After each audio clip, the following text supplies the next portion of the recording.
Thank you, Art. Our speaker today, Jerry Glenn, has a pretty good bio background in the invitation, so I won't repeat all the stuff in that. I think the most important part of what he's doing is he was a co-founder and is head of the director of the Millennium Project, which is probably one of the best overall futures organizations that exists. That has nodes around the world, very wide degree of participation, and it uses a very wide number of ways, sometimes called methods or methodologies. The term is overused very much. But he summarizes all this in an annual state of the future, which is kind of the, if you're looking for one single thing to get your best view of what's up, as best we do, looking through a cloud to something that gets clear day by day. So Jerry will share a component of this on his transfer from artificial to general artificial intelligence. So Jerry will talk for about roughly 45 minutes. We'll have about 45 minutes for questions, comments, and answers. And otherwise, Jerry, it's all yours. Well, thank you very much. Well, we're meeting on a pretty interesting day. The UK has opened up a two-day meeting or a summit with representatives from, I think, 29 countries that sign an agreement called a Blatchley, I think it's Blatchley Summit Statement on AI, that says all the right things. U.S. and China signed it, but it does not address the confusion, which I hope will be clarified today.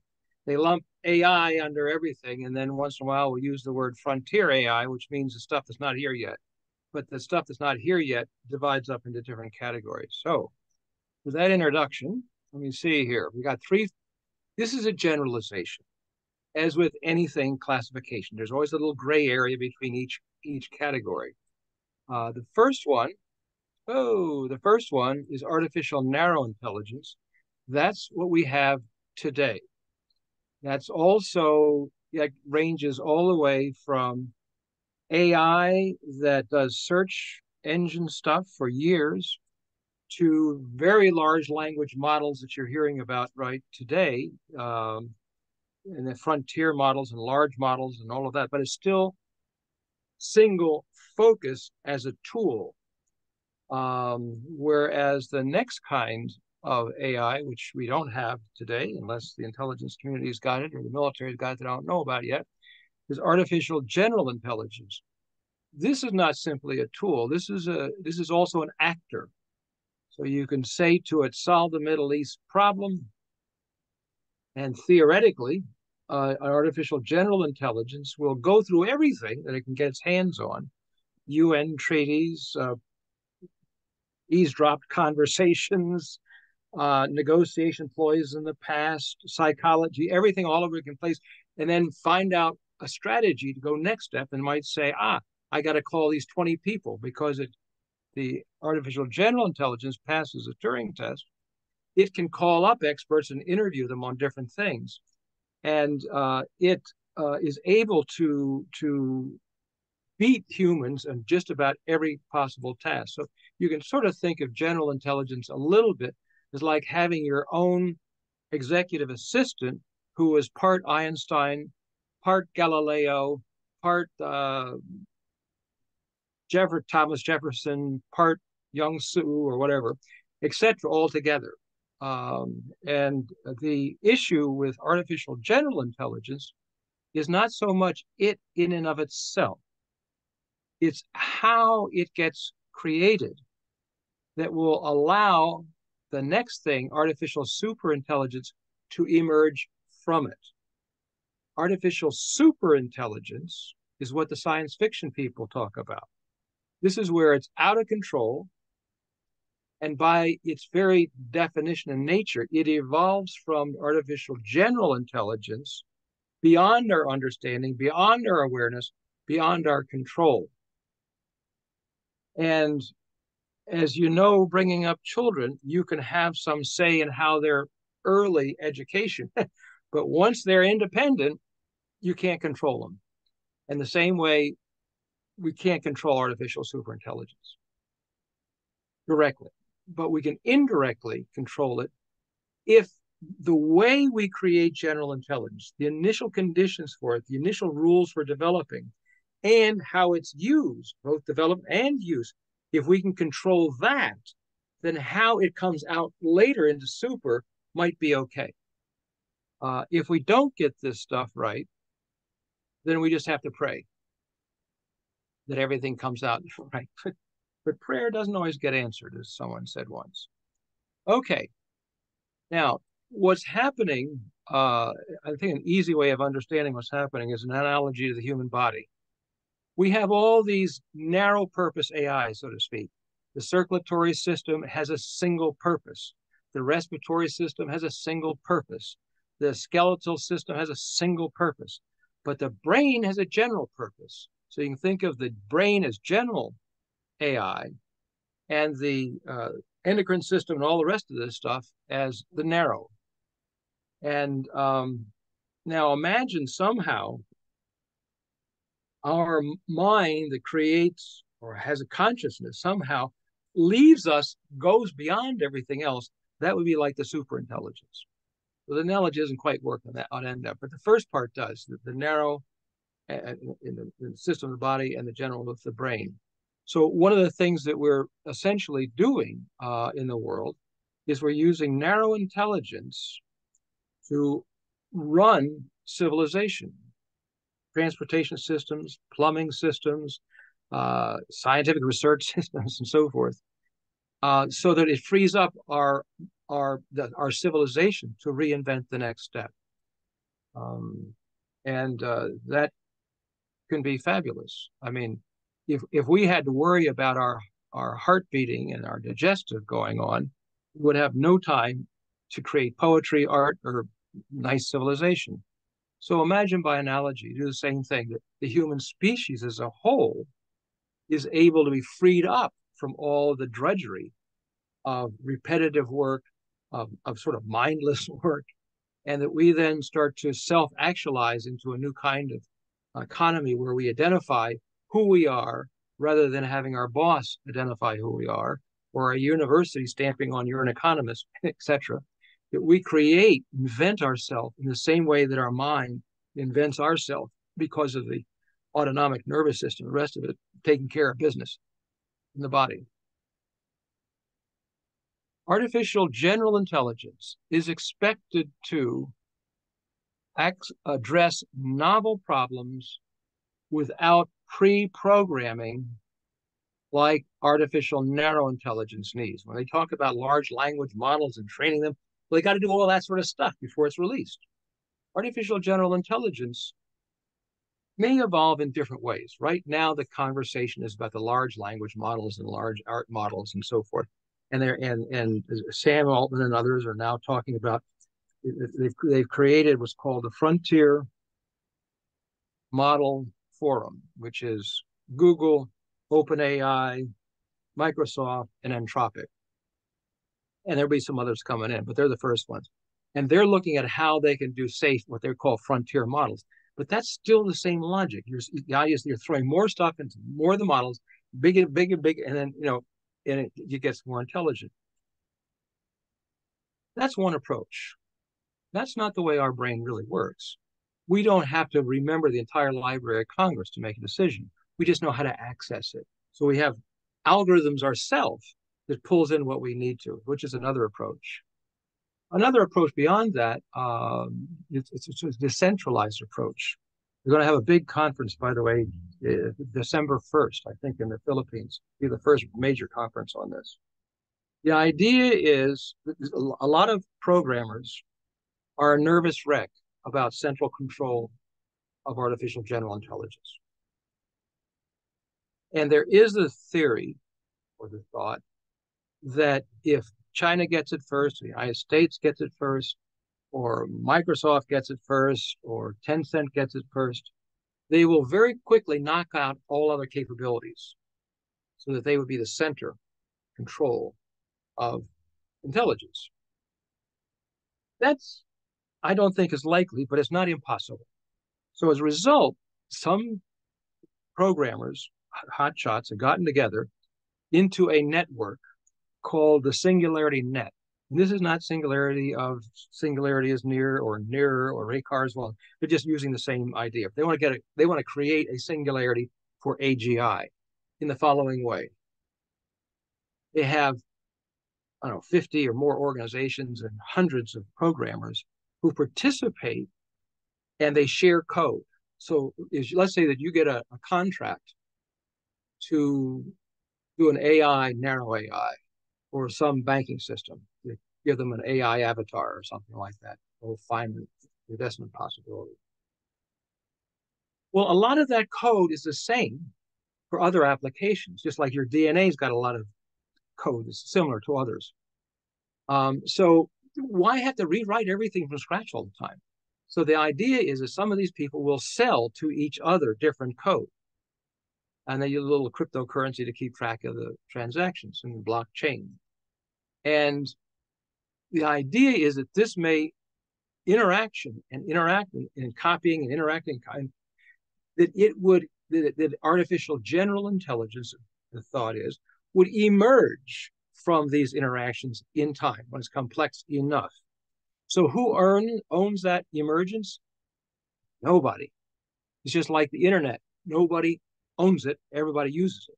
So the idea of the decentralized approach is that there would be no ownership of it, and it would be available to everybody. One problem with the idea of open source AI and AGI is it's open to organized crime and terrorists as well. So that's got to be taken into account and to be addressed, because it is nice to have open AI. On the other hand, we got to manage that openness. Okay, so it can address novel problems without pre-programming like A&I needs. It creates its own mechanisms, its own algorithms along the way. It rewrites its own code and so forth. 2, it can initiate searches for information worldwide. It can set its own strategies for what it wants to do. It will do searches that you haven't even thought about in your question, because as it does subroutines, it comes up with new questions in there, and then initiates searches all by itself. Uses sensors and the Internet of Things to learn. So anything you can legally get into, it should be able to get into. Make phone calls and interview people, I mentioned. Make logical deductions. Reason similarly to humans. You may have heard the guy named Jeff Hinton, who was considered one of the godfathers of AI.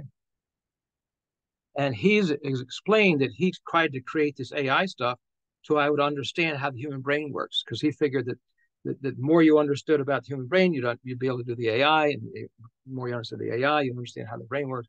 He's given up on that. And he said, it's going to be different. The mechanical reasoning may be different kinds of processes than we're used to. We can learn from the brain, yes. But the idea of duplicating the brain, as far as he's concerned, that's a blind alley. You're going to have different approaches on the machine. Learn from experience and reinforcement without the need for a massive database to learn a task like A&I needs. So I've already mentioned that. Rewrite its code and edit its code to be more intelligent continually, second by second, so it gets smarter and smarter and faster than humans. So we take a long time to get smarter, whereas AGI would be getting smarter all the time. And it can also share its intelligence with other AGIs, or it might duplicate itself. We'd like to think that that's one of the rules, that it can't duplicate itself without human intervention. But then there may be many AGIs occurring simultaneously. There may be swarms of AGIs. They may create new kinds of alliances. And then from this kinds of superintelligence coming out that we have no idea what's going on. So if we don't get the initial conditions for how it is developed, and if we don't get the rules for usage and the guardrails for it's going off right, then artificial superintelligence could evolve quickly beyond our understanding. Now, when I say quickly, we don't understand that. There's an awful lot we don't understand. Anyway, one thing we don't understand, and we did all these interviews with 55 hotshots around the world and researched their background and their statements online.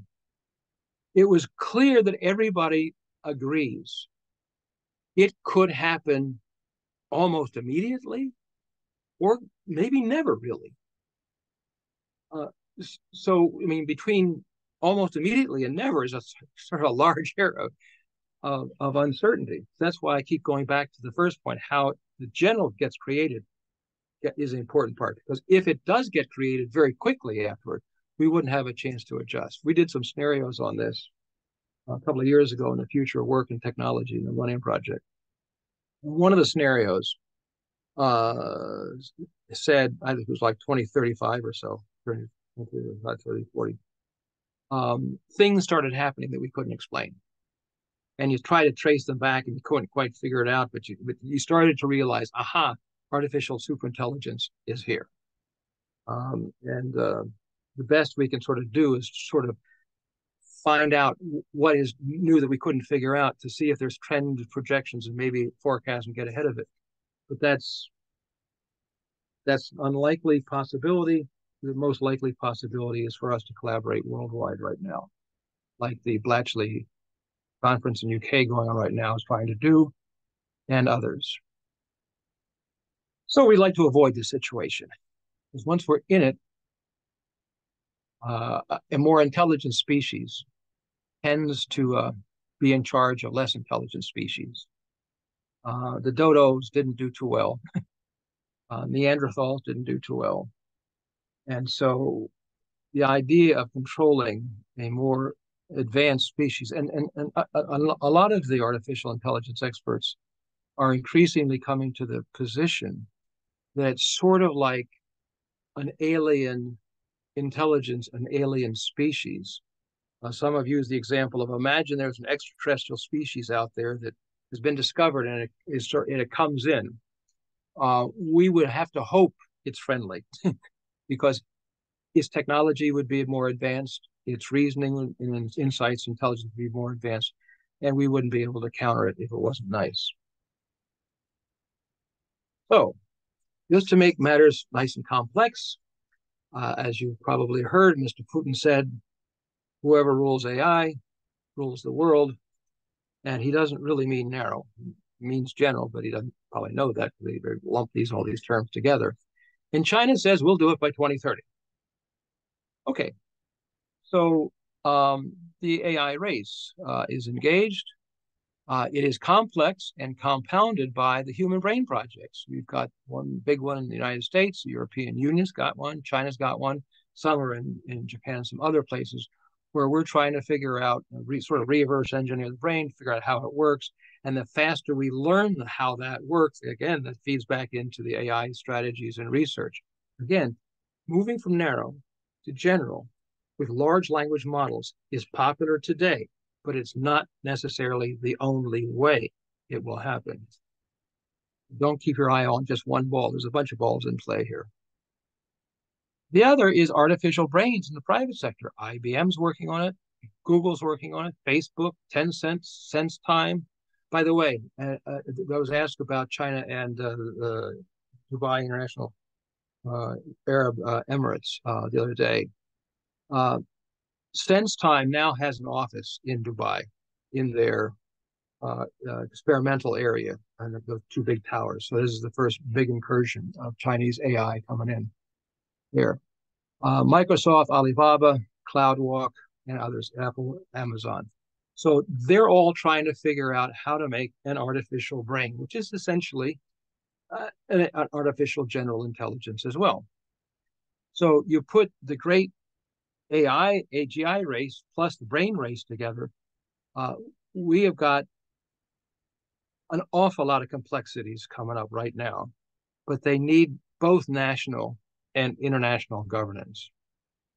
I just came back last month from a meeting in Montevideo, Uruguay, which was the second parliamentary summit on committees for the future. Some of you may know that when the Berlin Wall went down, Finland also went down because Finland was the middleman. So a lot of its self-identity and economics were tied up in the Cold War. So when the Soviet Union went down, they also went down. And they floundered around for a few years until they created a parliamentary committee for the future to figure it out. And it's credited with helping Finland recover and now doing very well, thank you. So they kept it. And over the years, I've said you should make it a foreign policy objective to share your success story with committees for the future. Every country should have a committee for the future. And that you should have some sort of a meeting sometime of countries, which they did last year. 13 parliamentary delegations showed up, and 2 additional ones were online. The second one was held in Montevideo, Uruguay, and 70 country delegations showed up. So the takeoff is on. And during that 2-day summit, the primary focus was on AI, and to a large degree, the need to get the regulations in place for AGI within the next few years. Because if we don't do it in the next few years, because the estimates on when AGI will happen are varying all over the place, but they are converging faster and faster down to the present tense. So the parliamentary groups now are engaged, at least they're saying they're engaged, in putting together drafts of rules and then sharing them back and forth. The sponsor for the second summit was the Inter-Parliamentary Union. And they say they're going to help collaborate, create a platform, collaboration for every country that wants to play to share their ideas and texts and so forth so that we can have global coherence on rules so that when AGI hits, we're prepared for it. And as you know, the UN is also doing some work on this with the Secretary General's office. I'll come to that in a bit here. I'll come to it right now. Some of you may be aware that the UN Security Council had a meeting July 18th, originally put into play by Switzerland, but it didn't get held until I think it was the UK was the president, and then Switzerland was still on the council. And it was only a few hours meeting, had good briefings. And the Secretary General during that meeting said, I will put together an expert committee to create the framework for UN governance on AI.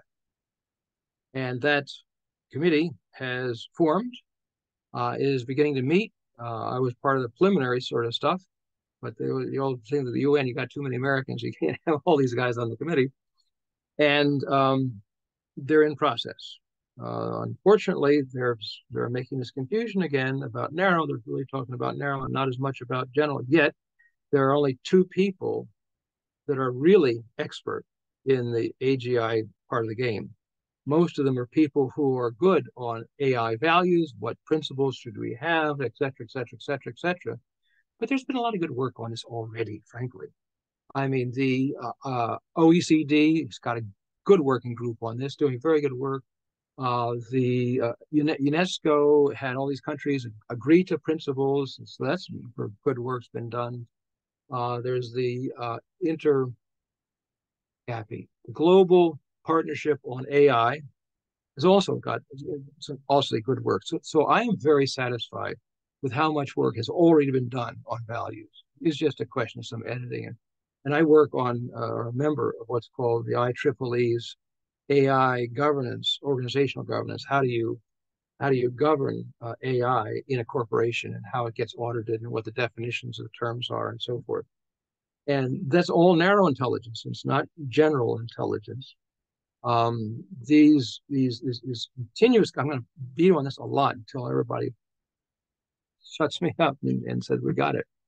But the work that's done in the Secretary General's office and the work that's being done by the Blatchley stuff right now and the Parliamentary Union, as I'm saying, that they're saying AGI, but I can see them slowly moving back down to sense, because when they start to talk about what to do, they're talking about large language models.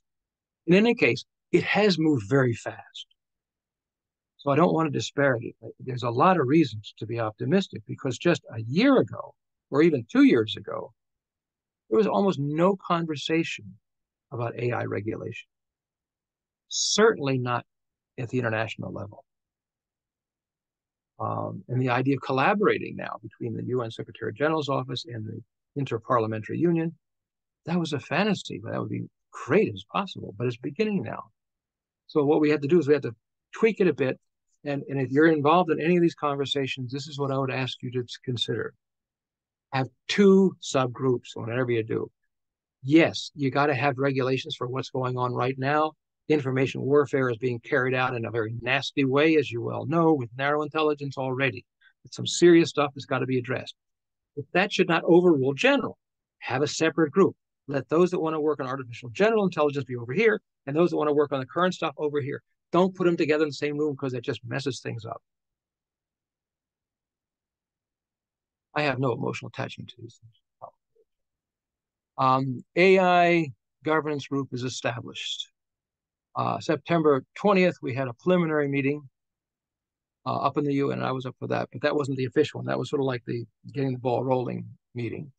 But one of the things that I can report to you out of that meeting, everybody that I was aware of figured that the governance mechanisms in the UN were inevitable. It's just a question of everybody cooperating as fast as they can.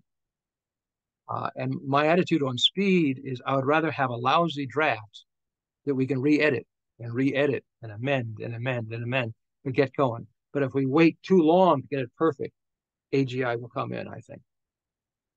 So what do we mean by this? Well, one, it would mean a UN convention on AGI. Now, I put in here AI because I'm being realistic, because people will still conflate these things, and better to have as I said, a beginning document than no document.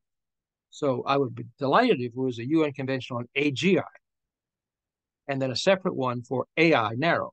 But we can get one, and if we can get it introduced into the UN Summit on the Future next September, this would be great.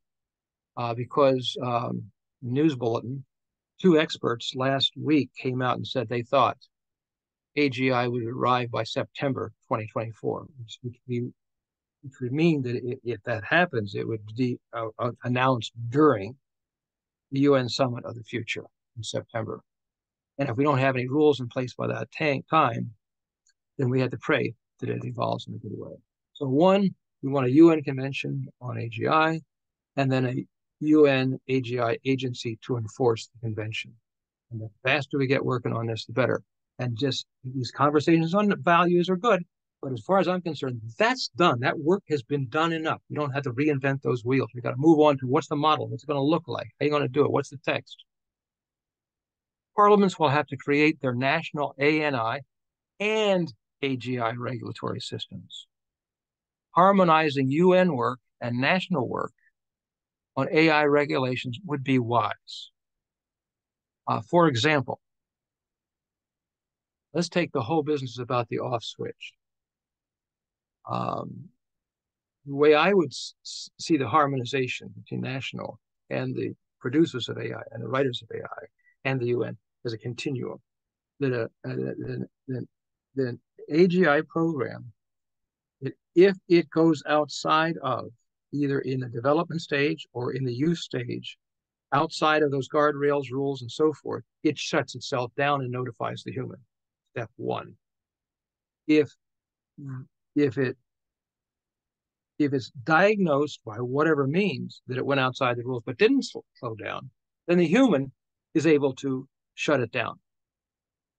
If somehow it figures out how to get around the human, because after all, we've been teaching artificial intelligence how to manipulate people and advertising structures around the world for years. So AI's got plenty of knowledge on how to manipulate people already. So if that happens, then you would have a software, part of your initial conditions. You have a software, a narrow intelligence, so in the artificial general intelligence that would be on a continuous audit line to the countries, regulatory, and to the UN. Why? If step number one, if it doesn't shut itself down and the human can't do it, then it automatically triggers the national governance that stops it. And if that is jammed for whatever reason, then it defaults immediately to the UN regulatory system that shuts it down. So you got 4 stops along the way. So when people say, well, you just got to make the programming so it can be shut down, it ain't going to be that simple, because artificial general intelligence will have all the knowledge on how to manipulate human beings that the world's got in the advertising around the world. So the idea of it not being able to manipulate us, that's a fantasy. It will know how to do that. Okay, all this will have to be worked out among AI companies, users, national regulations, and the UN system. And this is the most difficult challenge we have ever faced, as far as I can tell. So, little old Millennium Project, what is it doing around this? We identified this as a problem some years ago, actually. But since everything is speeding up, we got to speed up too. So we started a study. And the first part of the study, as you'd expect, is you got to read everybody else's stuff. And I'll give you a hint on how to keep track of this stuff. At least what I do to keep track of this rapidly, daily changing stuff is YouTube. You know, as you put in, I want to know about AGI, and a couple of things come up, and maybe it's 2 years old, 1 year old. You pick the one that's like just 2 days old, and you look at that, then you cut off and go to sleep.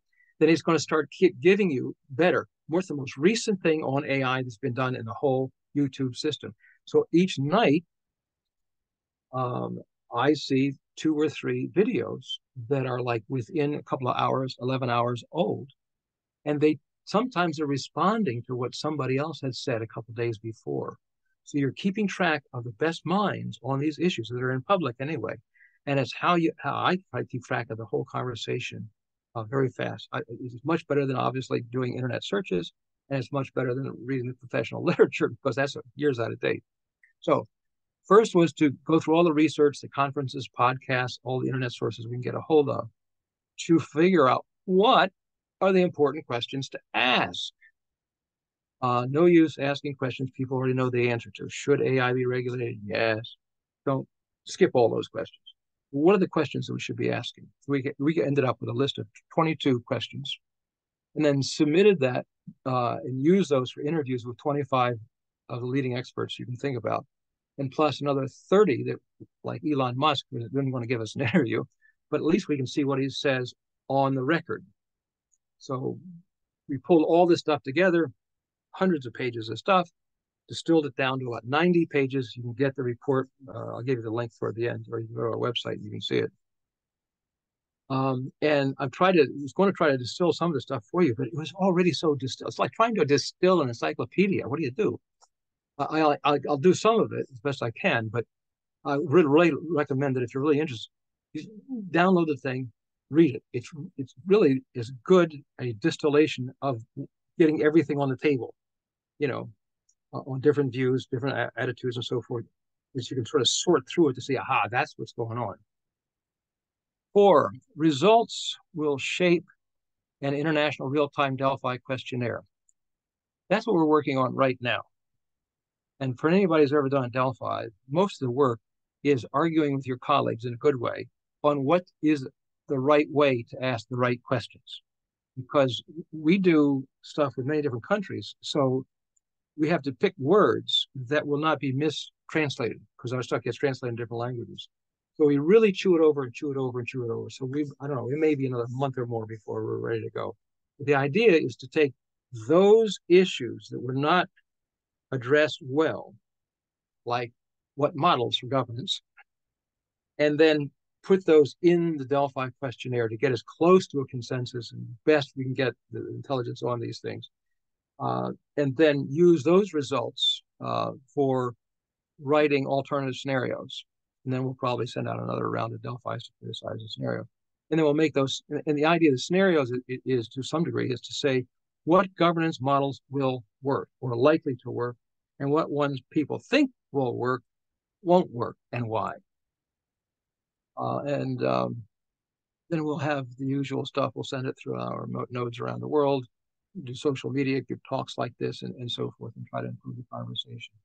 Now, I can report to you that the speed, as I mentioned, is going so quickly. A lot of the things we thought we had to do, we don't, because they're in process. We don't have to convince the Senate to have hearings on AGI governance. It's going on.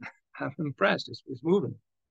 But where the weak point now is, what is the model? You've got it.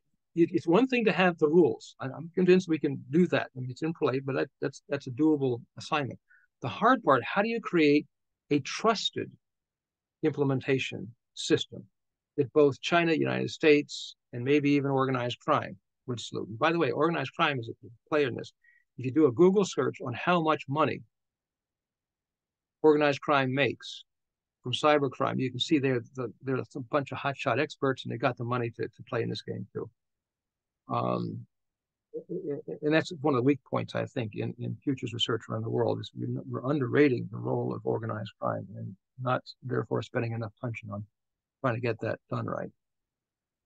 Okay, now shared with the forthcoming UN Strategic Foresight and Global Risk Report, you may know that the Secretary General has written something called Our Common Agenda. If you don't, I'd recommend you download it and read it. It's the most future-oriented document I have ever seen come out of this UN Secretariat. There's all kinds of ways to improve the UN's foresight capabilities, and one of them is going to have a strategic report. So we will feed, our stuff into that report. I don't expect you to read this, but when if you do get a hold of this PowerPoint, you can sort of see, this will give you the 55 folks we picked. It's sort of like the who's who of the game. And there's 22 questions. I won't go through all of this because I can see I'm rattling on time. But just to give you a flavor for the questions, what are some key initial conditions for AGI so that an artificial superintelligence does not emerge later that is not to our liking? Now, in those interviews and research we've done, there's not fabulously great answers to this. There's a lot of generalization, but then we did these interviews over about a month or two ago, and the precision in the conversation, I'm applauding. It is really improving. Another one, how can alignment be achieved? This is the gigantic deal. It's one thing to say you want your AGI to align with these values. How do you do that? How do you make sure of that? There's a guy, Eliezer, last name I'll mispronounce, so I'll just call him Eliezer, from the Artificial Mind Center or whatever. He worked on that issue for 10 years. He's one of the best, if not the best. And he gave up. There's another guy, his first name is Connor, and he said, you can't give up. It may be difficult. It may be impossible. We got to try. And there's of other people are of this ilk at the moment, say we got to pitch in and try, even if it's difficult, even if it may be, we got to try. And the analogy here is a lot of people you may remember, because you're all over 12 years old, that during the Cold War, most people thought World War III with the Soviet Union was inevitable. Just a matter of time. All great powers, when they confront each other, they eventually have some conflict with weapons of the day. So we were supposed to be all blown up. We didn't. We somehow rose to the occasion, figured out how to manage it, even though they're classified stuff and secure stuff. We did. And maybe we will rise up to this one. And it looks like we're trying to, which is very nice. And a bunch of other questions on government regulations. I won't go through all these because I can see I'm running on time. Now, some recommendations. We've got to review all the regulatory work. So if you're involved with any senators and congressmen, ask them to get the Library of Congress and Congressional Research Service or whatever to pull together a top review of all the stuff that's being done. Coordinate drafts among the different countries back and forth. Share with whomever you want to, but we've got to do this coherently. Recommend a UN AGI agency. That has not been done yet. No country so far has gone to the General Assembly and said, we need this. Hopefully some country will do it.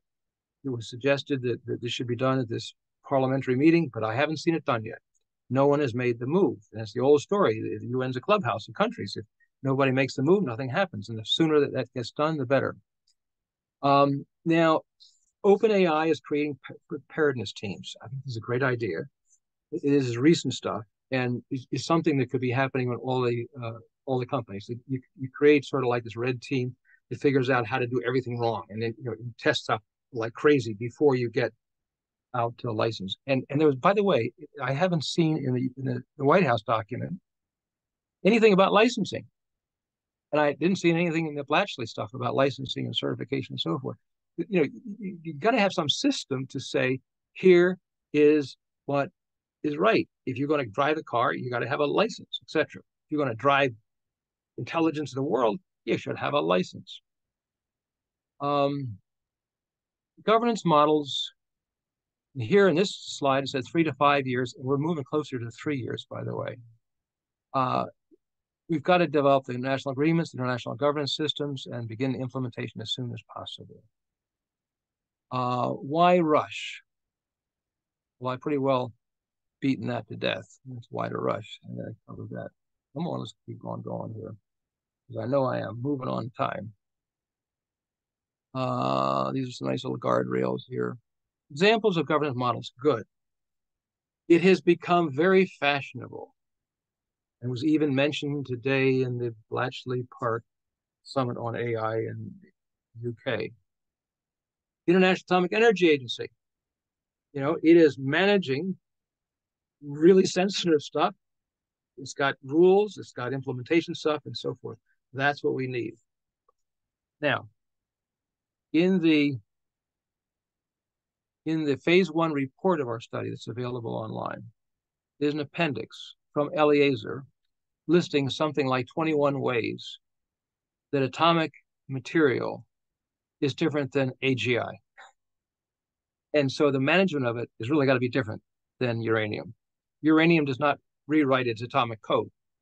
Uranium is not smarter than we are, et cetera, et cetera, et cetera, et cetera, et cetera. You sort of list it out, and you realize the requirements for this is like nothing humanity has ever designed before.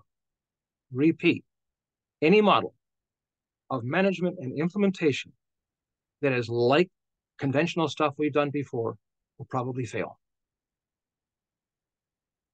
Second, some people have said, well, we need an IPCC-like model in concert with international treaties. Well, that's not such a bad idea. Of course, the IPCC hasn't led to change that way why we would like. But the idea of cooperating on science, that's one of the agreements that both White House agreement the other day made and the Bletchley Declaration has made in the UK that 29 countries have signed off on. So scientific collaboration and all that can go as an independent phenomenon than the actual management system. So they would be two different things. 3, the International Science and Technology Organization.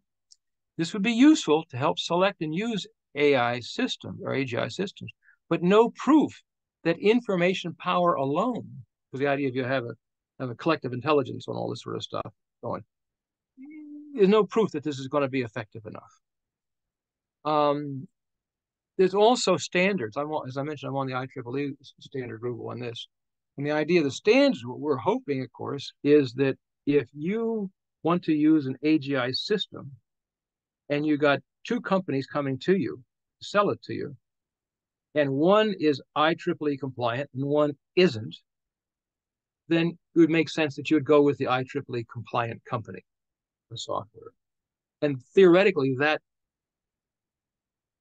will have some sense of enforcement. But again, that's not the overall system, but it could be part of the system to help. Put different parts of AI governance under different bodies like ITU, WTO.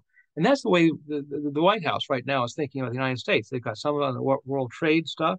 They got some of it directly under NITS. They got some in the State Department. They sort of farmed out the stuff right now. We'll see how well that works. And the seventh one, I think, is the most effective. The trouble is, it's too new for people to understand. And that's a decentralized, semi-autonomous trans-institution cuts across different institutions. One needs to act like a government, it can. One needs to act like a business, it can. It's a unique sort of form. The Millennium Project is quasi-organized that way. That's why we're so flexible and effective sometimes. But also decentralized. So maybe it's mostly AI system that's running it. In other words, like you're going to have a narrow AI dedicated to managing AGI. So it is possible for a less powerful system to manage a more powerful system in the same way that we maybe manage an elephant. It's a lot more powerful than we are. Let's see here. And I'm just about to the end, and this is an important part. It is part of the overall conversation. We already know that narrow intelligence AI has already caused some unemployment, but it's a predictable unemployment. Like on driverless trucks, you can say, okay, how many are being made? How's the status of the software? What's going on with the regulations? How many people are buying? So you could do a linear projection of how many people would be unemployed over what period of time with reasonable assumptions. And then you can get ready to say, okay, you're going to be unemployed in 5 years. So let's work with your union on training you for something else, et cetera. Or how do you invest into your own truck, become your own entrepreneur, et cetera. But when general hits, it cuts across in ways we will be hard to anticipate. So you may have some sort of a curve going like this, where narrow AI has an unemployment hit, but then general, as it gets going, would be a bigger deal. And it's this part that we're worried about. So, and hence you hear the saying, well, if we got all this new wealth coming in from AI and from nanotech and from synthetic biology and all these sort of things, then maybe it can be enough to give a guaranteed income for people that then sort of create their own lives as a result. Now, most of you have been involved in futures conversations for a long time, so you've probably heard complaints by saying, you futurists, in came the information age, and he said it was going to all this unemployment, no more paper, etc. And you're wrong. Yet it got more. So each age created more jobs than it replaced. Why wouldn't it be the same? Here's some reasons. One, acceleration of technology by itself is a factor. Two, globalization and interactions and synergies among entities. Entities is a phrase meaning next technology, just like IT for information technology, it meant a whole bunch of stuff together. So you don't have to say all the ITs, it's annoyance. There's a whole bunch of new technologies. You don't want to say them all together, so you just call it NT. Three, existence of a global platform, the internet. When we transition into the information age, I had to get in a jet plane, as some of you know, and convince some country to put a packet switching in to get the internet. I use an industrial age transportation system to help the information age going up. And it took years to get that going. But when we've got the internet established, then you can do technology transfer almost instantaneously and with fewer errors. That speeds everything up. Standardization of databases and protocols, which means that advance of science is going to go like crazy, and hence applications of technology. This is one that's not appreciated, but is important. Few plateaus or pauses of change, allowing time for individuals and cultures to adjust to the change. The laptop I am staring at right now doesn't look that much different than the laptop I had in 1992. More power, more capacity, but you carry it, you get used to carrying it, get used to how you go around somewhere. You acculturate to the technology. You had times to adjust. But if the hardware and the software keeps changing all the time, how do you adjust? You're constantly learning. It's like we complain about having to learn new software all the time or new gadgets for your phone all the time. Well, imagine that accelerating in all areas. You don't have a chance because once you learn it, the next thing is there. This could be very confusing. 6, billions of empowered people in relatively democratic free markets able to initiate activities. When I was a Peace Corps volunteer in Malawi, you had a choice of being a fisherman, a farmer or a witch doctor. That was about it. Now you can create all kinds of so the amount of change that is made around the world and new kinds of activities are way beyond what was ever in the past, as you know. 7, and last, machines can learn how you do, what you do, and then do it better than you. So these 7 items are why I think it's different this time. And we should prepare for how we make a transition from the narrow age of AI to the general age of AI, not only with the rules like I've been talking about, but also the economic rules and the social contract. The old social contract was you go to school, do well, you get a job, you do well, you get retired. That's the deal. Well, you can be thrown in the street for no reason, for not any reason for your own self. So it's not your fault. You did well in school, you did everything right, and bingo, you're out there in the street. Well, we don't want to have a society like that. So the guaranteed income is something to be studied, and it's being studied. And as you know, a lot of the studies are showing that most people will use the money wisely to improve the situation. They don't just sit there with a can of beer and watching the football game. A few quick words about the Millennium Project. We were established in 1996 after a 3-year feasibility study with the Smithsonian, UN University, Futures Group think tank. And then we even had a pre-feasibility study before that. A lot of preparations for this thing. And we evolved. Oh, my apologies. And we apologize. I thought I turned that off. Anyway, it acts like an institution, a trans institution. So we were set up by UN to begin with, but then involved government, other governments, NGOs, foundations, corporations, and universities. So we act through all these categories, and they're acted on by these categories. So our work tends to be more generally acceptable. This is the evolution of our nodes around the world. A node is a group of institutions and people that connect the local thinking with the global. So like when we do our next round of questionnaire on the AGI stuff, we'll send out a note to everybody, which includes Iran and Israel, by the way, to say, okay, who knows the most about this? Who knows the most about that? Then they invite them personally. So it's like a personal invitation system on a global basis. And these are links to some of the stuff that I've talked about, and that you can get that from the website. So with that, I should stop sharing and open up for questions.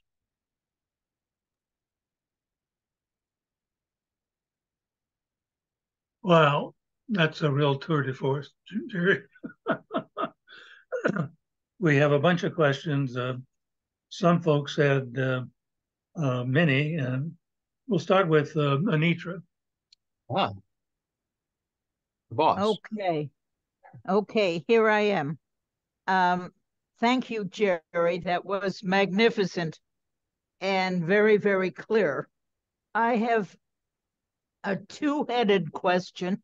The first is, because I'm interested in how this can be used, is how is the Millennium Institute itself going to go forward to use or not use parts of this Good. with its national nodes, particularly? Yeah. Good. And first of all, part, okay.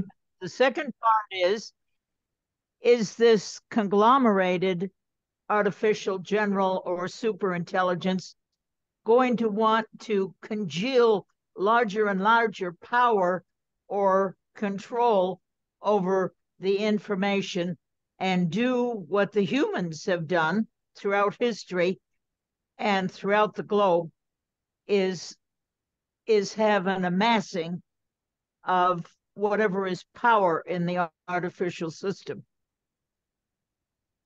Okay, on the first part, on the first part, by the way, it's a Millennium Project, not Institute. There is a Millennium Institute, which was... Sorry. There's another guy. He's the guy that worked with Carter in 2000, Global Model. Anyway, one of the ways we're working on it right now, in the past, when we did a real-time questionnaire, you would see a space for the question and the various ways to answer it. And right next to the question, we'd usually have a link or two that would take the viewer or the user to the best data we can find about that question, or the best study about that question. Now, what we're doing, and we're going to try it out, this will be the first one. You're the first people to hear about this, is we're going to take the text about that question, the best stuff, feed it into iVideo.ai. It's where you give text. It's an AI. You give text and comes out a video. So we'll put the text in and say, give me a 1-minute video on this. So then what the user will see on the questionnaire, the question about such and such, and they click for information, they get a nice 1-minute video on it. So a video is worth a few more words and all that sort of stuff. So that's one use, is we're doing it already. Secondly, we're using it for our environmental scanning every day, all the time. But then again, that's narrow intelligence. That's what we're doing. And we're in our nodes around the world are using the research we're doing as we speak, and then affecting the countries they're in and the systems they're in. Like, for example, one of the organizers here said he saw a session yesterday on all this stuff at Bletchley Park. Well, it was run by our co-chair of the London Node. So he took our stuff, got these people together, and so that's, but to me, the cool one from a methodological point, we may go from text to video, but AI doing it. Because in the past we couldn't do it because it's too expensive. Because if you got 20 questions, that's 20 videos. That's a pretty expensive operation, but it costs us nothing to do it this time. Will AI amass power and manipulate the cyber field and so forth, etc.? That all depends upon us.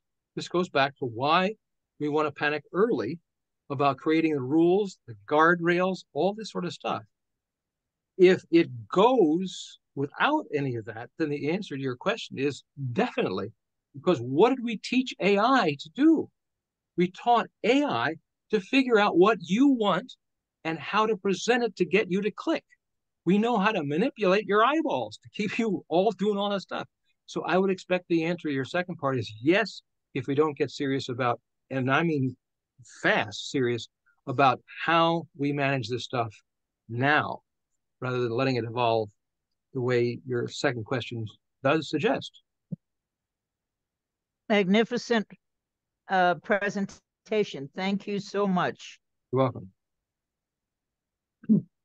Peter McKinnon, you had several questions, and can you pick about one or two of them, maybe to lump together? So then we'll come back to you later. Certainly. Thank you. Jerome, thank you very much for a very interesting presentation. I might just admit that I also have been talking to CARINET group on AI, so many of the things you've raised I've also flagged in the past as well, so it's the most interesting chat. I was just wondering, do you feel that AI has reached a threshold or becoming near a threshold of reaching sentient behavior? Good. Thank you. I knew that was coming up. It always does. All right. Well, the short answer is I don't know.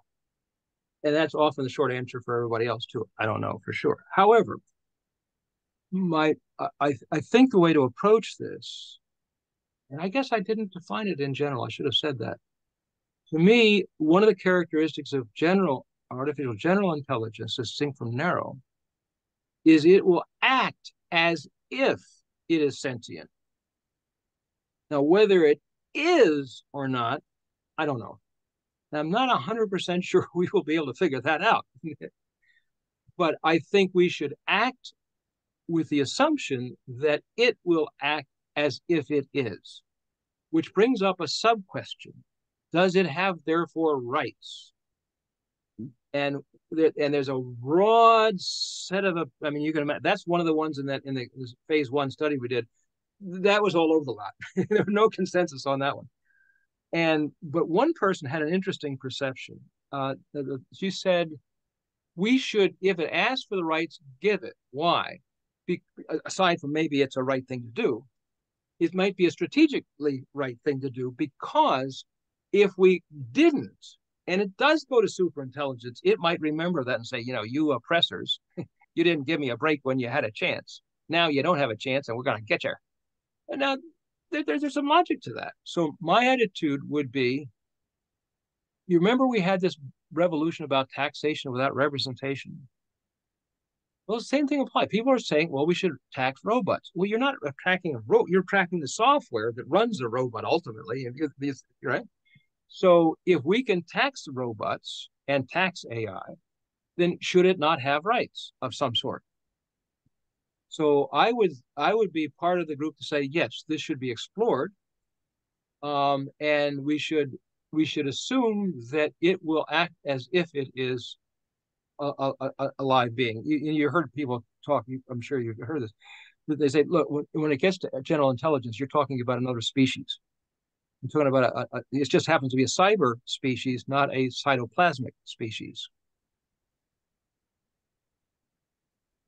Thank you. Okay, I think you're allowed 3 questions in there. I'm not sure what Van said. Well, I'll ask one more if I may, and then I'll pass it on. I was just wondering, has the Millennium Project considered the implications of unintended software bugs, not bias, in mission-critical systems that depend on AI capabilities, particularly in moving from, towards general AI as opposed to where we are now, narrow AI, because since software in effect is still not provable. That was one of the questions, the 22. And one of the answers to that was given nicely by Vince Cerf, the internet guy, guru. And he said, you're going to have all of your rules, which is part of the answer. But how those rules are applied should be different to different levels of security or risk or vulnerability.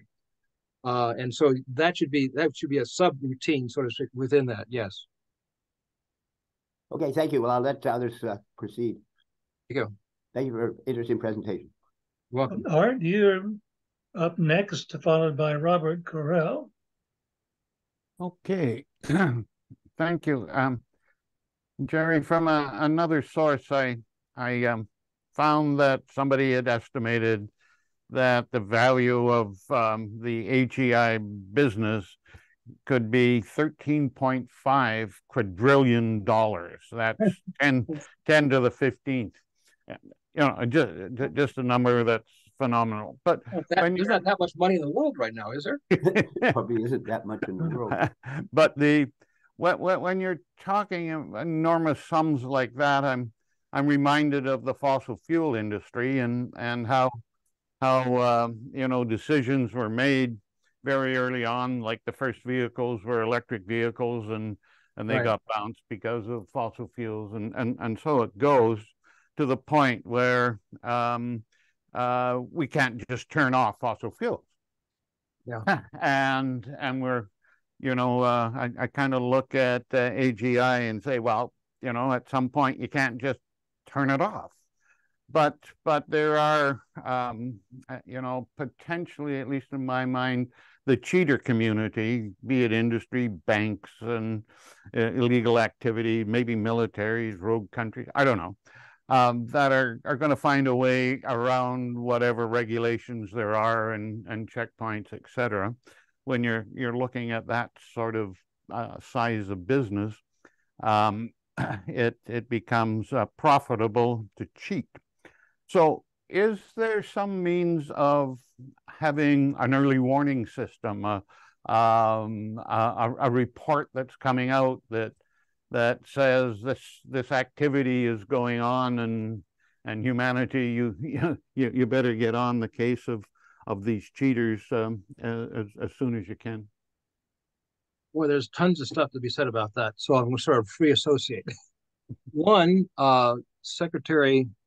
Vice President Harris announced today that the U.S. will start an AI institute to keep abreast of the top edge of all research that they can get their hands on. UK announced it also, and they agreed that they would start to collaborate. The Bletchley Agreement says we're going to collaborate scientifically across the board. The Chinese delegation said they want to do that as well. So that's part of the answer. That's part of the answer. The other I hinted at when I said, imagine you got 4 turnoff points on stop. So now within that, there is software that should be updated and rewritten code all the time. Now, that's not a guarantee but 4 points with all of them updating simultaneously going on all the time. That's the other thing, by the way, on a global governance as well as national, the auditing function has to be 24/7. Not like a financial audit. Once a year, they check your books and that's it. So this is like a constant thing. And see, just like your software gets upgraded sort of automatic from time to time. So each one of these 4 points could be having software constantly updated all the time to counter. Just like your virus software has got to be, updated all the time to keep track of new stuff. So it's an arms race. So those would be 2 parts to the answer, as the best I can do so far. Okay, that's good. I like that answer.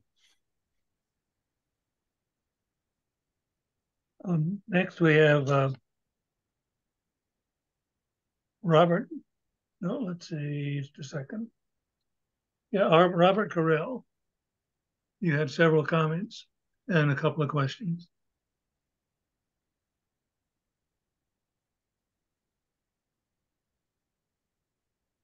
Left. Your sound is low, Robert.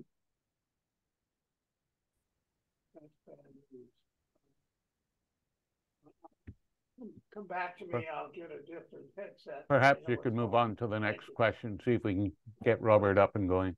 Okay, let's go to David Pollitt, who had a question. Thank you. I don't think my video's started, but that's all right. Thank you very much. I confess I'm playing catch up in my understanding on this issue. I found it a very helpful presentation.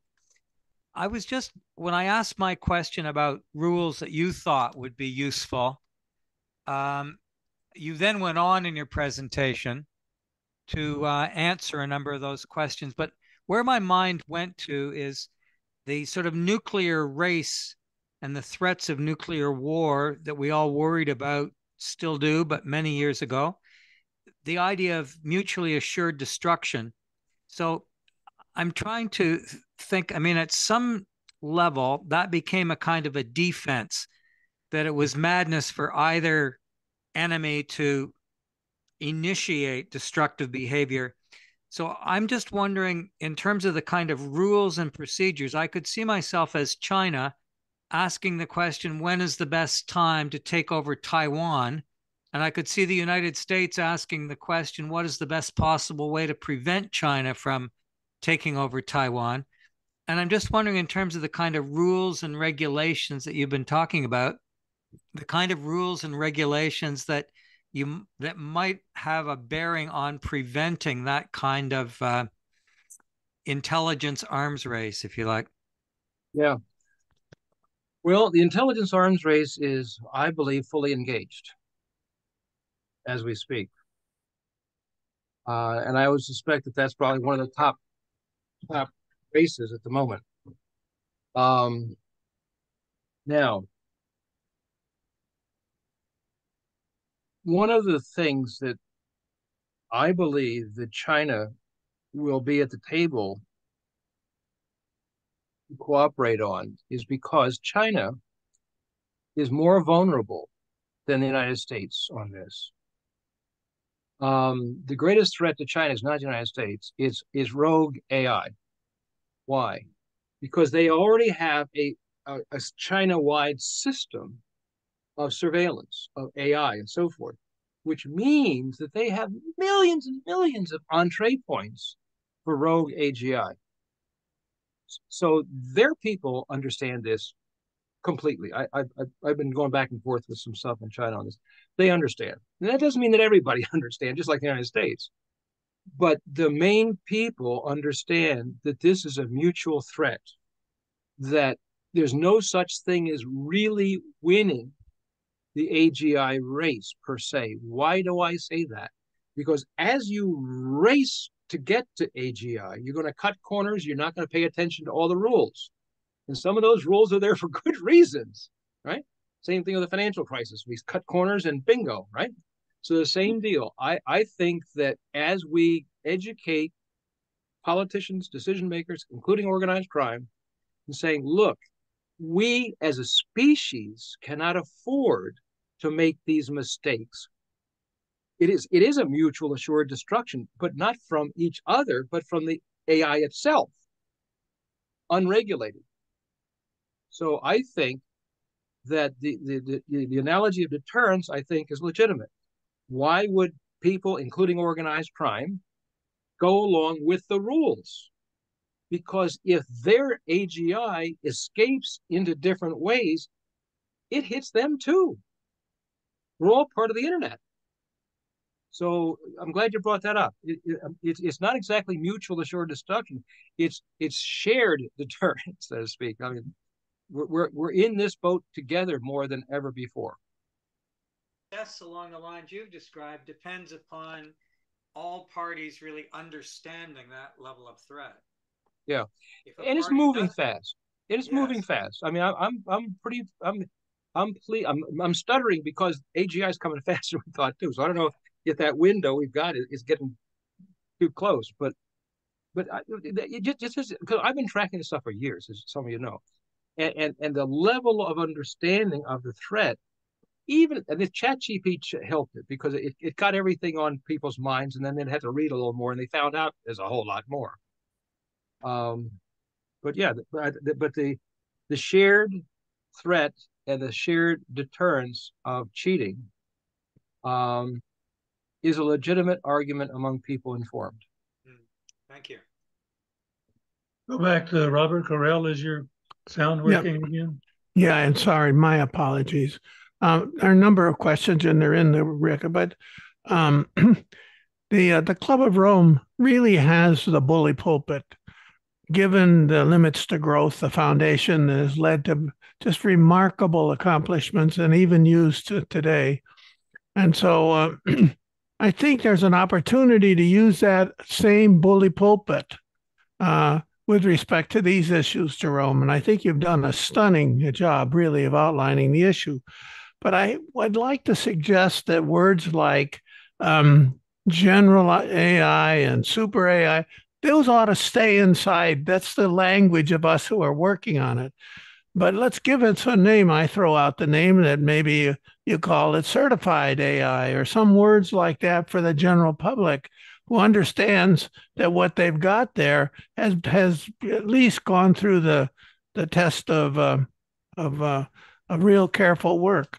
And so remembering that the limits to growth was a phrase that people understood. We didn't give them all kind of garbage titles and all. We talked to the language of the public.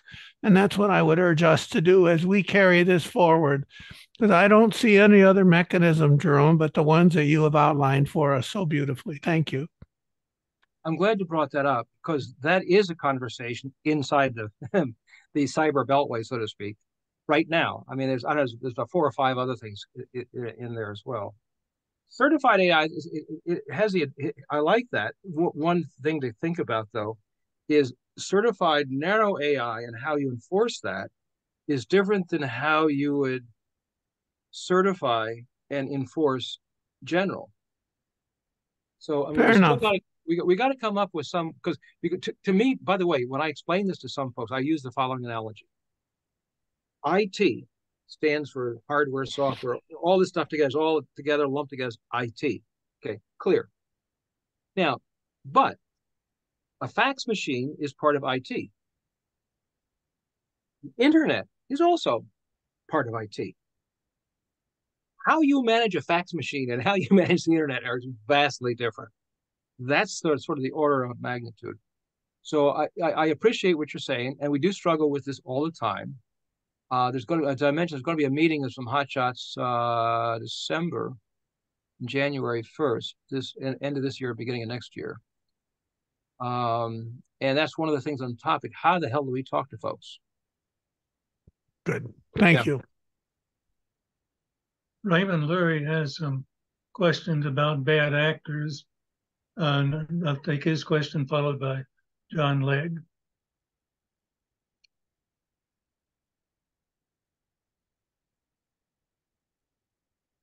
Raymond has gone offline. He had to go to another meeting. Okay, so then John Legg, and then followed by Charles Hall. Thank you very much, Jerome. I find everything you've talked about is a little bit reassuring. Not that the future is clear, not at all, except that there are a lot of people working on it at a rather high and with everyone involved, it seems, which is good. I apologize if this is such a simplistic question, but it seems to me that part of the work is on guardrails, and that is certainly important. One thing which has been bothering me right from the beginning is that there's no trace within a newly created AI product. And so all the people who are in academia, they're tearing their hair out about fake work. Now, one idea is, for example, I know that all rules can be broken, but one rule would be to make it obligatory to have some sort of trace indication in any AI creation to show or to signal how it was created. Yes. So at least you could eliminate Yes. the unlimited. You see what I mean? Yeah. Yeah, that's I went rifling through towards the end, but that's one of the things. There's two parts to that. One, you want to require, and to the president's credit, in his document released, I guess it was yesterday or the day before, they said that they want to have reporting requirements on development along the way before going public at all. All the red team, all the testing, and all that sort of stuff. So that's in White House conversation now. But in a list of, we had recommendations, you had two parts. One is that the developer has to have a log, how they did along the way, which is not an unusual request because most people, you have to write a software, you got to, explain it. So it's not unreasonable, although this is difficult stuff. Nevertheless, that's one part. The second part, though, is on usage. Just like the airlines have now required, you got to have the black box, which I understand is actually orange or blue or yellow or something or other. Anyway, so you have a flight recorder.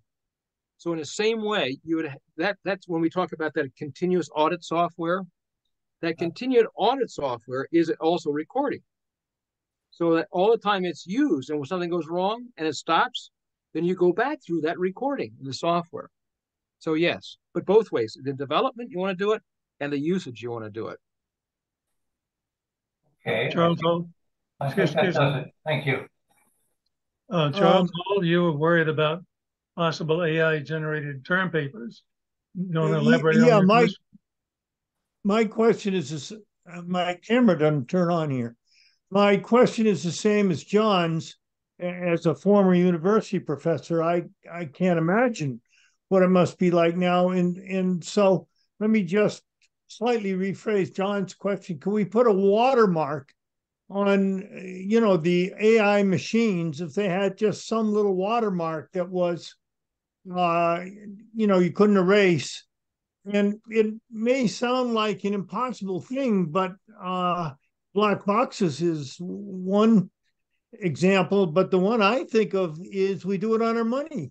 And money is vastly, it's all over the world, and everything has a sort of a watermark on it. And I also think that if you're writing editorials for newspapers and so forth, you don't want to use AI, and I guess unless it's so identified.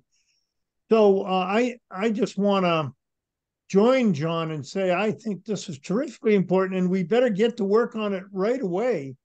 And that this could be part of the vetting of the that you talked about, the vetting of the responsible generators versus this is part of the documentation that this is good AI, is that it has an appropriate watermark on it, every page or whatever, however you do it. Okay, so to me, that's really important, and we got to get on it right now. Thank you for your concerns and presentation. Thank you. Yeah, the watermark is in play, but I believe it'll be countered eventually. So, I mean, but we should do it. Start it and just buys us some more time to figure out what to do next. Now, what I think would be next is a little bit what we did with antivirus software. We essentially redistributed the responsibility. Like with airlines, we kept the responsibility to the government. But with software protection, we devolved that to the individual. You are responsible for getting software to protect you from viruses. And you're responsible for upgrading it all the time. And if you don't do it, then quote unquote, it's shame on you. I would say we may have to do a similar sort of thing with AI. You create a single purpose AI that can constantly be updated like the virus software on identifying what's real, what's not real, all that sort of stuff. And that can be more robust than just a watermark's a good place to start, and it's in play. But I think the public would understand it. Sorry? The public would understand the watermark, I think.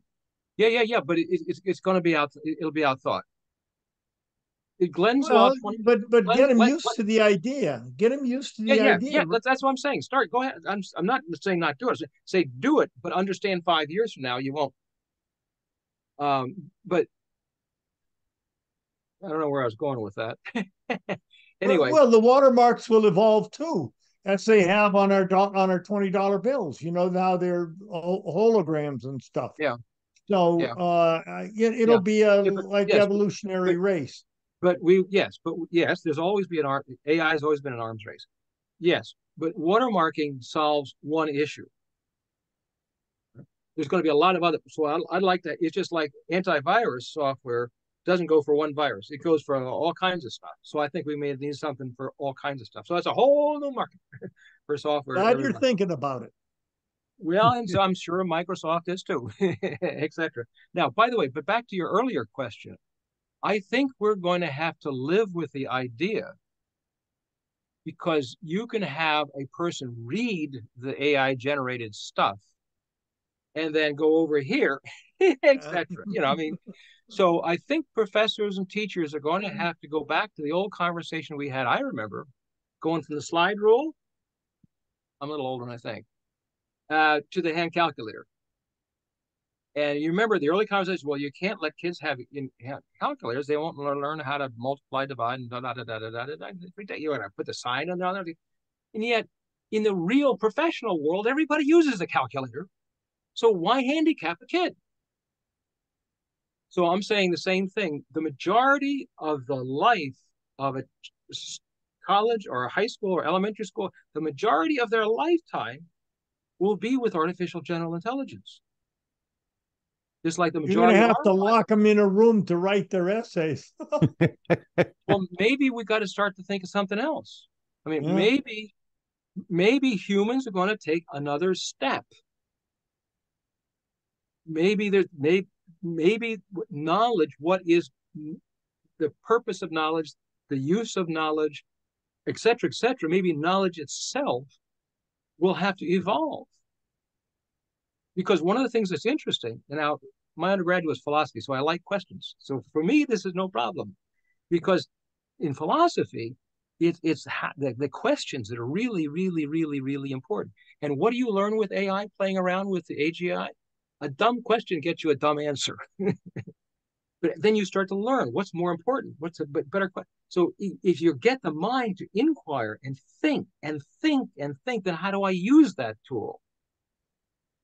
So to me, we may have to say, what is English composition? Might be, what is English insight of the brain to do in this world? I mean, it's a different orientation.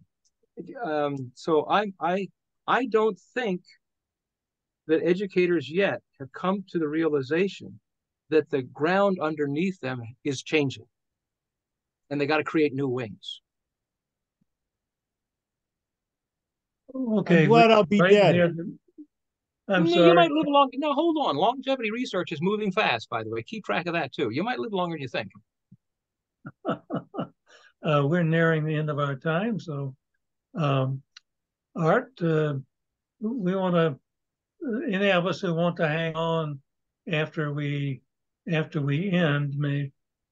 after we stop the recording, we'll continue for anybody who wants to hang around for a little bit more. So I suggest that maybe we could get one last question I see Claude Buechner is fighting at the bit to have a question, then we can wind it up there. well, there's a very nice comment. So why don't you add it? Yes, thank you for a very stimulating conversation and a lot of things to investigate. And my emphasis is really on climate control. So I have two questions, but I'll just focus on that one. Are you aware of the organization called Integrated Assessment Modeling Consortium? I put the link in the chat there. And according to their website, they started in 2007 to support the IPCC. So it's basically the toolbox that the climate scientists use are the tools, the assessment tools created by the various members of the Integrated Assessment Modeling Consortium. And their website is very blank when it comes to, well, what do they use Chat GTP? Are they well beyond that? Have they been using it for 5 years? So I was just wondering, you seem very well versed in this topic. Are you aware of what the climate scientists and specifically are using? And this just happens to be, a website that talks about the connections behind the scenes. But what level of AI is being used today? And maybe it won't make a difference, but it could. Well, it should. I mean, I would be surprised if most serious climate scientists aren't using it on a regular basis to bring together everything they can. Because the way I use it on future stuff is, what am I forgetting? I mean, it does not write as well as I do, and it doesn't have that precision. But it'll sometimes come up with something that I forgot, and or didn't think about. So I use it more of like a completeness tool to help me think through stuff. I'd be very surprised if advanced climate people aren't trying to look at all kinds of, what are the errors in the models, what are being left out of the models, I mean, et cetera, et cetera, et cetera, et cetera. It's a lot of modeling. I mean, I would use it as a completeness thing, helping you think through. Every modeler is always worried that some part of the model isn't right. Well, maybe the AI can help that. Feed the model in and say, where is it wrong? Where is it not right? I would be surprised if they're not already doing that. I don't know that on hand, but in 73, I wrote about global warming, so I'm a little out of date right now. Thank you so much. Yeah. Hey, Art, are we done recording? Yep. No, I think we've got to go to Ted Manning now for thank you. Yeah, well, my job is to thank our fabulous speaker and to reassure him that some of us won't sleep tonight. You have definitely raised a number of issues that we need to pay attention to. And my one sort of question to leave us with is, what is the role of an organization like CARINET, the Club of Rome, the other clubs? What can we do to help? What can we do to proselytize? What can we do to make people understand that this is a real factor in their future? So I would like to thank you particularly for raising these issues. Should the Club of Rome have a new hub that is looking at essentially the future of the future, as opposed to the more specific things that they are taking on? So again, I will end with giving you particular thanks from CARINET and the other people who have attended to watch and to react. I would also like to put the commercial out again, say if you don't belong to the Canadian Association for the Club of Rome, please do. All of the details are on the board. And the same thing, this will be on YouTube. This will be available to you on the CARINET website. So again, thank you all for coming. Next week, we have another very interesting presentation. David Doherty is responsible then, going to tell us about a book he has just published. So I assure you that we will be here again next week. And we're aiming for 200, not quite there yet, but we are also looking at maybe having something special when we do reach the 200th one next year. So thank you again for coming. Thank you ever so much, Jerry. And we must stay in touch because I think there's a lot of future out there to try and affect. Yes, there is. Thank you. And that may